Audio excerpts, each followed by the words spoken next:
داخله على رجليها. لو كنت اعرف كده ما كنتش دخلت بيها، كانت رجلي اتقطعت يا رب.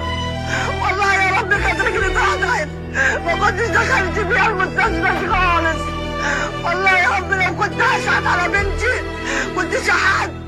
لو كنت اعرف كده والله يا رب، والله يا رب ما كنت اعرف، ما كنتش اعرف ان بنتي هتتبهدل البهدله دي كلها. والله العظيم يا رب انا ما كنت اعرف. حصل حضرتك اللي انا دخلت ببنتي مستشفى التأمين عشان بنتي ليها تأمين. كان جنبها بيوجعها، داخله بيها على رجليها جنبها بيوجعها. نعم. دخلت بيها، ربنا يصبرك يا رب. دخلت بيها على رجليها، قالوا لي ده مغص عادي وهتمشي. حطوا لها محاليل، فضلت ليلة بحالها. خرجت تاني يوم كانوا معلقين لها محاليل طول الليل. خرجت الصبح جنب بنتين. يعني سنة كام؟ راح سنة أولى إعدادي، ناجحة في سنة 6 وراح سنة أولى إعدادي. أولى إعدادي. أيوه. حسيتي بقى هي تعبت فجأة كده؟ أيوه، كان مغص في جنبها. قعدت تعيط منه، قعدنا يومين أروح المستشفى ويحلقوا لها محاليل ويرجعوني. لما لقيت بنتي مش قادرة تحط رجليها على الأرض خالص، رحت بيها قلت لهم لحقوني، بنتي عندها مغص جامد مش قادرة تحط رجليها على الأرض وهتروح مني. نعم. كان يوم كام تحديدا ولا بالك؟ كان يوم 12/6. 12/6. ايوه. بعدين دخلت بيها، قالوا لي روحي بيها بره لان مفيش مكان هنا. نعم. روح بيها مستشفى بره خاصه. قلت له انا معيش مقدره ان انا اعمل لبنتي عمليه بره على حسابي، انا بربي يتامى ومعيش على قدي. قدها برضه بقيت خايفه على بنتي لان قال لي ان هي لازم تعمل دلوقتي العمليه. خفت على بنتي، خرجت بيها وقلت لو اشحت عليها اعمل لها العمليه وربنا يقف معايا. خرجت بيها، رحت مستشفى خاصه، قالوا لي 20,000 جنيه. قلت للممرضه انا معيش المبلغ ده كله. قالت لي خلاص يا ماما ليها تامين، روحي بيها بالتامين بتاعها. رجعت تاني المستشفى، الدكتور قال لي خلاص هحجزها لك، كتر خيره حجزها. وقال لي هتعمل لي عمل. قلت له يا دكتور مش انت قلت لي لازم تعمل العمليه دلوقتي؟ قال لي لا، من هنا للصبح ما تقلقيش. كانت عمليه ايه يا ماما؟ كانت عمليه الزايده. قال لي الزايده. يعني الزايده كانت هتنفجر يعني، كانت ايوه. دخلت بيها، الدكتور حجزني فوق في الرابع، فضلت صايمه. قالوا لي صوميها الساعه 2 بالليل. فضلت مصوماها من الساعه 2 بالليل، قالوا لي هتعمل عمليه الصبح الساعه 8. فضلت مستنيه، ما حدش جه لبنتي ولا سال فيها. من هنا لهنا نزلت قعدت ازعق لهم بنتي تعبانه، بقيت خايف عليها لا تموت مني. جريت بسرعه على الدكاتره، دخلوها. فضلت من الساعه 2 بالليل 2 ونص الدور لحد ما دخلت العمليات. عملت العمليه الزايده وانا ما اعرفش هو عمل ايه. خرجت من عمليه الزايده، قعدنا اسبوع كل اللي يخش على بنتي ويخرج يعملوا لي عمليه ويخرجوا وبنتي ما تخرجش. العمليات ده كله معقول؟ لا، خرجت من العمليه في الإفاقة؟ لا يا باشمهندس، خرجت من العمليه، خلصوا العمليه خلاص وخرجت، دخلونا اوضه عاديه. كذا حد عمل عمليه الزايده وخرجوا تاني يوم وبنتي ما خرجتش. والوجع هو. فضلت بنتي تعيط، قعدوا اسبوع يديها في مسكنات والاخر خرجوني. خرجت يوم 20 كان فيها درنقتين، خرجت يوم 20 رجعت يوم 21 تاني يوم. كان في درنقتين، شالوا درنقه وسابوا درنقه.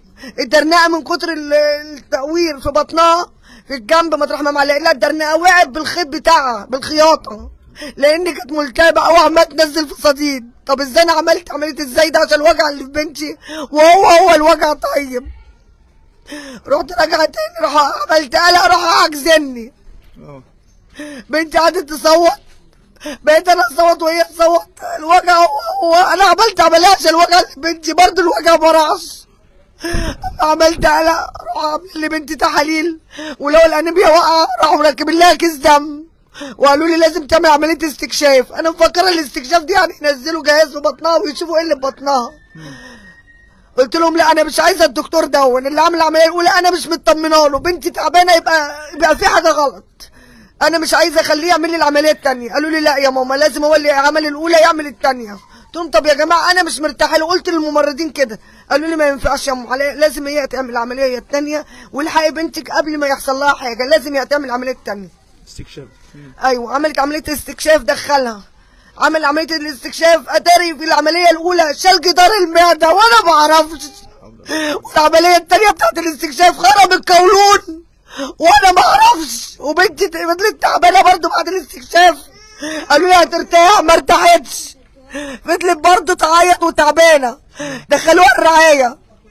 جه دكتور جراح كبير ربنا يبارك له، اما شاف حاله بنتي انا ما اعرفش عن الحاله حاجه، هو شافها ثابت عليه العيله، راح قال لي لازم تعمل عمليه، قلت له ما حضرتك عملت عمليه استكشاف، قال لي لا في حاجات في بطنها لازم نشوف ايه اللي في بطنها، راح مدخله عمليه استكشاف تاني، يعني عمليتين استكشاف واتنين تحويل مسار من الجنبين، بقت بنتي من الجنبين تحويل مسار وعمليتين استكشاف. دخل الدكتور اللي هو عمل العمليتين الاولانيين البايظين، دخل فك السلك ما اعرفش ليه، انا مش عارفه دخل فك السلك ليه، لو متسلط عليا او ما بيني وما بينه طار مش هياخده من عيله، مش هياخده من عيله زي دي، لو راجل كافر مش هيعمل كده، وانا ما بقولش اللي حسبنا الله ونعم الوكيل فيه، اتصرف في ربنا بمعرفته. دخل فك السلك لقيت بنتي بطنها مفتوحه زي البطيخه لوحدها، انا كنت لسه مغيره لها والجرح كان كده مفيش 2 سم، لقيت بطن بنتي زي البطيخه، اتفاجئت بقيت هتجنن، طلعت اجري على وقت العمليات عشان اجيب الدكاتره يشوفوا بنتي. جيت دكتور 3 دكاتره اللي هم عاملين لها العمليه، لقيت الدكاتره وقفوا اتخضوا من البنت اللي بنتي بطن بنتي. قلت لهم ايه ده يا دكتور ايه ده؟ قال لي ما تقلقيش يا ما تخافيش، قلت له ما اخافش ايه، بطن بنتي ما كانتش مفتوحه كده، مين اللي دخل على بنتي هنا؟ قالوا له هو الدكتور دوام برضه اللي عمل لها العمليتين، هو اللي دخل فك السلك، الدكتور اللي عمل لها العمليه الكويس اللي ربنا يرضيه بقى مستغرب، قال مين اللي قال له يفك السلك؟ يعني ما كانش عاجبه اللي زميله عمله. راح مدخل بنتي بالليل، على بالليل كانت بنتي داخله عمليه شبكه عشان يلم بطنها ويلم الجرح، جه قعد 2 3 ولقيت الدم على بطن بنتي من الشبكه وعماله تنزف وفي دم متجمع اسود.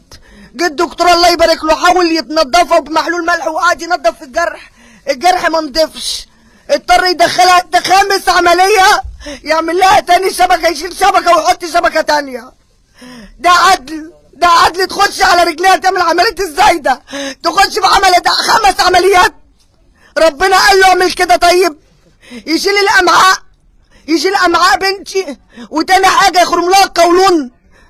طب ده ايه طيب؟ ده لو متسلط عليا مش هيعمل فيا كده، يعني لو متسلط على بنتي او ما بينه وما بينه طار مش هيعمل في عيله زي كده، طفله بريئه ملهاش ذنب في اي حاجه ولا عملت اي حاجه، ده يرضي مين؟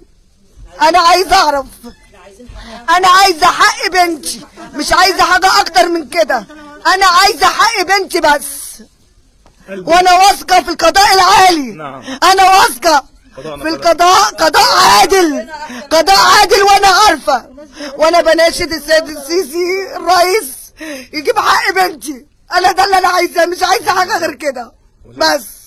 ان شاء الله بامر الله حق بنتي، ربنا بقى يجيب لها حقها ورئيس الجمهوريه يجيب لها ان شاء الله يجي بامر الله 3 وكلمه يا امي. يعني اللي انت حكيتيه ده حاجه يعني صعبه جدا. هل يعني انتوا كنتوا تعرفوا الدكتور ده اصلا؟ ما اعرفوش والله، والله ما اعرف، والله قالت له انا بكرهها، قالت له انا بكرهك عشان انت اللي عملت فيها كده، قالت له انت اللي عملت فين؟ هاتي يا بوس التليفون بتاعك، هاتي فين تليفونك؟ معرفتيش صوره؟ هاتيها، لا هاتي اوريها له، هاتي يا دعاء عشان حق